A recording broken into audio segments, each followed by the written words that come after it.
Hey guys, for the Apple Reviews here, and today I'm going to be adding one more series to my review schedule. I knew I already said that I had a whole schedule with the four series I was going to review weekly and Attack on Titan, but I'm adding the Seven Deadly Sins because I love this series. So here I am reviewing chapter 254 of Seven Deadly Sins. It starts out with a cover page of Meliodas and his shitty cooking. Go figure. It's really kind of sad to see Meliodas all happy and like his good self again, even though it's kind of evil as hell right now.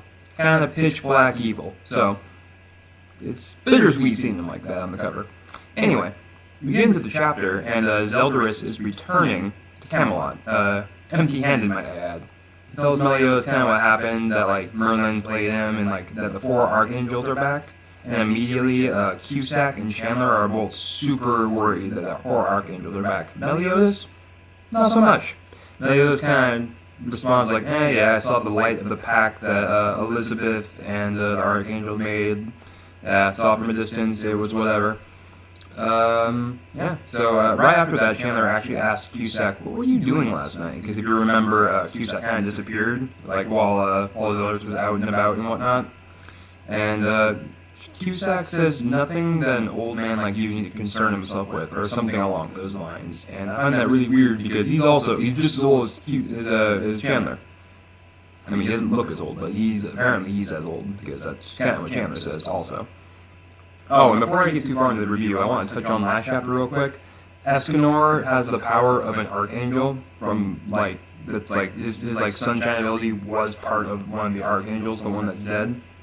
I just wanted to mention that real quick because I didn't review anything last week, and that's amazing. So, anyway, getting along with the rest of this chapter, let's go ahead and continue.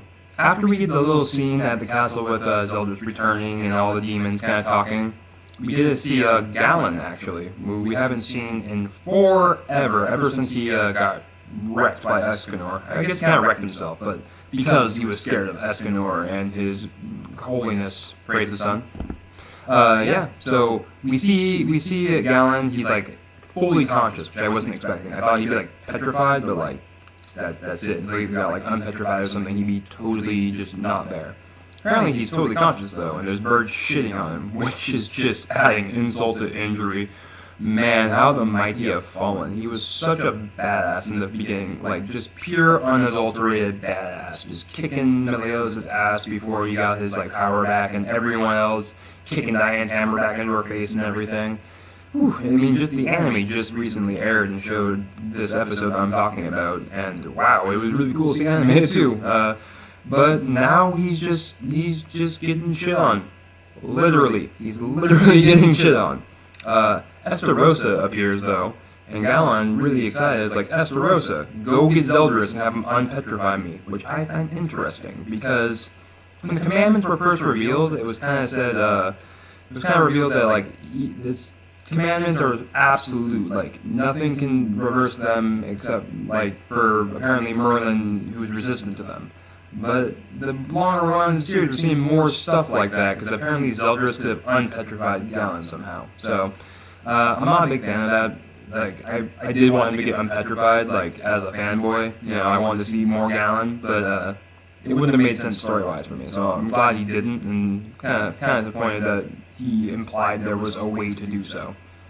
Yeah, so Estarossa crushes him, and like he's like, oh, that's interesting, yeah, good idea, crushes him. Oh, also they were talking telekinetically. Thought that was fun, nice little tidbit. But he crushes him, takes his commandment, and then comments on how easy it was, surprisingly. I mean, I don't know what I was expecting. It was a statue with no resistance, and you knew the spell to take the commandment when he's dead, so I really don't know why he thought it'd be any harder than that, but he was surprised how easy it was. So he has one commandment, and Zeldris got none. So, for a day's work, Estarossa's doing pretty good. Next, we cut back to Camelot, but this time not in the castle, outside the castle, with Arthur, who I am so excited to see again. I don't think he gets enough screen time. I love Arthur. Arthur and Chandler, two of my favorite characters that don't get enough time, I don't think. I know Chandler's really new, and he's actually probably got plenty of time for how new he is, but Regardless, I want more. Anyway, Arthur is trying to approach the castle, but he can't seem to get any closer. He's been walking for a long time. It's almost nightfall. He's getting no closer. And then, like, a gray demon kind of appears, and he dodges him. He's like, this is going nowhere. We need, like, what's going on here? And suddenly, Cath, his cat, Cath, just disappears. And he's like, oh my god, where is Cath? Because he has him, like, with him all the time now, so I'd be a little worried too, even though I'm more of a dog guy. But Cath ends up behind Peronia, who is the one doing the illusion-y craziness that's making Arthur not get any closer to the castle, despite walking toward the castle. So, Cath is, she mentions how she's been doing this for a long time, and now she's getting kind of hungry, and Cath behind her goes, yeah, I'm starving too. And then it cuts away. And when we cut back real quick for a second, he ate her. Cath murdered and ate Peronia. Cath is a monster, and I'm so intrigued. Like, what? I knew he'd be special somehow, but he ate a demon. It's a cat! What?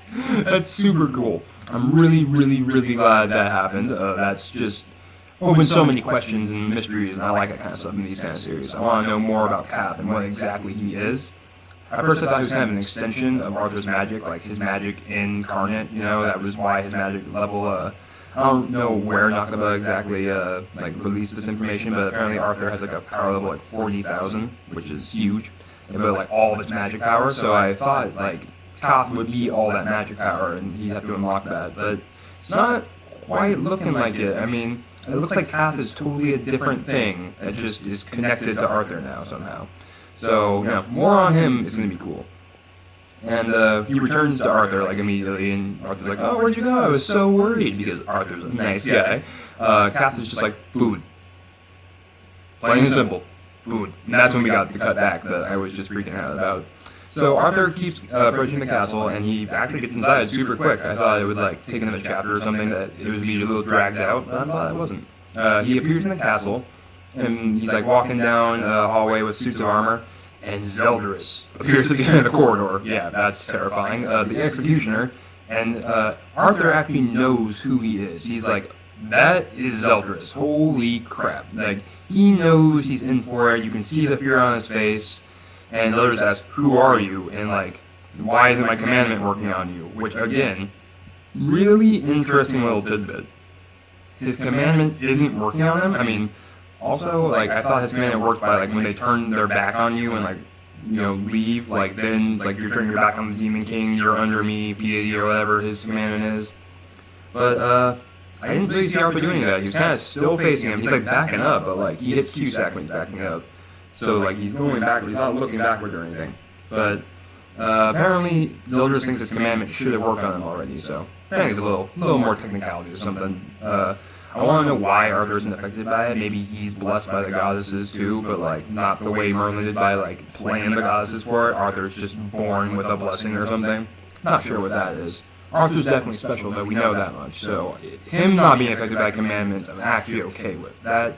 As long as it's explained later. Like, right now, it's cool that it's not, but, like, I'm hoping as we go on, if he really is immune to commandment, to be an explanation why. Anyway, when he runs into Cusack, he's equally terrified. He's like, he is of the same strength class as Zeldris. What the hell? Like, rightfully really surprised, because until now, like, the commandments were all crazy, but, like, Zeldris, Esterosa, and, well, now Meliodas were all in a completely different league. So seeing another demon like that, it's pretty terrifying. But immediately, once Zeldris is like, what are you in here for? Like, the treasure and, like, the sword? Once he mentions the sword, Cath jumps out the bag with flying, like telekinesis craziness, makes the suits of armor, like, break up and start flying around, and he shoots Arthur around Cusack with telekinesis, and he's like, go! Get the sword now! So Cath knows how important the sword is. Cath knows more than Arthur knows. Like, Arthur is aware he has to get the sword, and the sword's good and shit, but Cath seems like he knows something he's not telling us, or that he hasn't told us, the viewers, like, maybe he's told Arthur, and he does know, but we don't. So Arthur keeps going towards the sword, and he actually, like, there's, like, Chandler coming down a stairway, and Arthur's hiding behind a wall. Camelot doesn't notice him, thank God. I think it'd be kind of weird since he's like a demon mage. I thought maybe he'd be able to sense power levels and be like, that's the guy right there behind that wall. And he's like someone more than like a normal citizen. Like he's weak compared to me, but he's strong compared to a human, so I should probably take care of him. Nope, doesn't happen though. Arthur just continues up into the sword room, and he's like, awesome, found the sword. And right when he does, Zeldris and Cusack catch up with a big explosion and hurt Arthur. And they walk in, they have Cath all bloody, and I'm so sad. Cath, no, I've grown to love you in this one chapter way more than I ever have, so seeing him bloody was sad. Also, it goes to show how strong Cath is, because Cath took out that demon that seemed to be kind of like almost like what I was assuming to be Esterosa's mentor, the same way Cusack and Chandler were Meliodas and Zeldris's, but that's not what it's looking like, since Cusack and Zeldris were able to so easily just bloody him up. I mean, there was two of them, I guess, but they didn't even have a scratch, and he ate Heronia, so yeah, I'm assuming Cath is like somewhere in the middle of them. It's a pretty big gap probably, but now we know. He's in between there. There's no way Cath is stronger than them, which makes sense. He's a cat.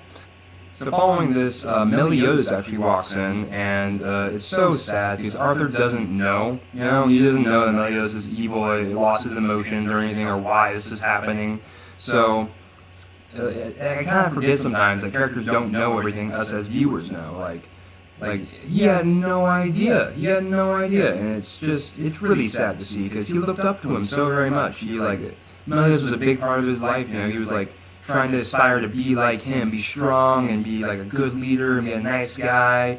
And he wanted him to be captain of his holy knights in Camelot, and Meliodas was like, I'm gonna accept it. First I gotta do blah, blah, blah, blah, blah, And I was really looking forward to that. I thought it'd be like in another arc, like they'd be in Camelot, and just be captain of those knights, and stuff would happen, blah, blah, blah, blah.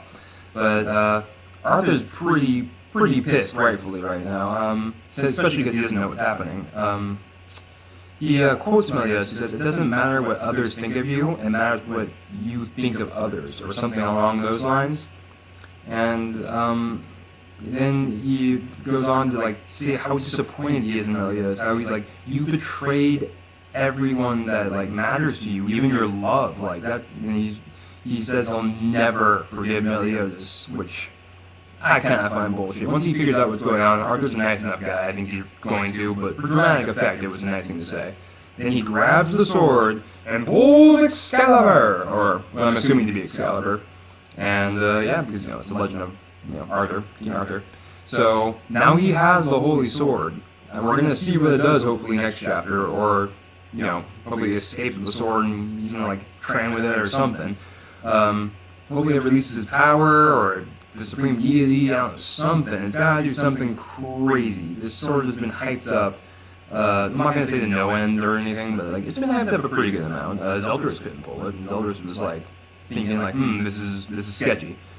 And also seeing that the sword is in Arthur's castle, I find it weird that he just left it there. Like, wouldn't Arthur carry around the sword with him if he's the only one that can pull it? I would want this crazy sword with me all the time. But that's neither here or there. That's pretty much the end of the chapter. I'm really looking forward to a Arthur versus Meliodas fight if that happens. I mean, there's no way Arthur could win, and if he does, I call bullshit. No matter what his power-up is, bullshit. Meliodas is in assault mode, and he's beyond strong. I think Arthur might hold him off, might be able to like, he's definitely gonna, there's no way he's gonna die. He's gonna escape somehow, with Cath, hopefully, and then, meet up with his seven deadly sins, or like, train with his blade, do something, But I'm looking forward to seeing where this heads, because now that Arthur and Meliodas are confronting each other, it's really interesting knowing that right now Arthur doesn't know why Meliodas is doing this. Once he does learn, I think the situation will change a little bit, but as of now, this is a really interesting dynamic, and I'm excited to see more of it. That's pretty much all I have for this chapter. If you'd like the review, like, comment, subscribe, be great. I am a very new channel. If you have any suggestions for how I can improve my videos, please let me know. I plan to add screenshots and stuff in the upcoming videos. Again, like I said, I haven't had a lot of time recently. Didn't have any time to properly edit this video. Just do a couple quick cuts and everything. So yeah, until next time, I'll see you guys.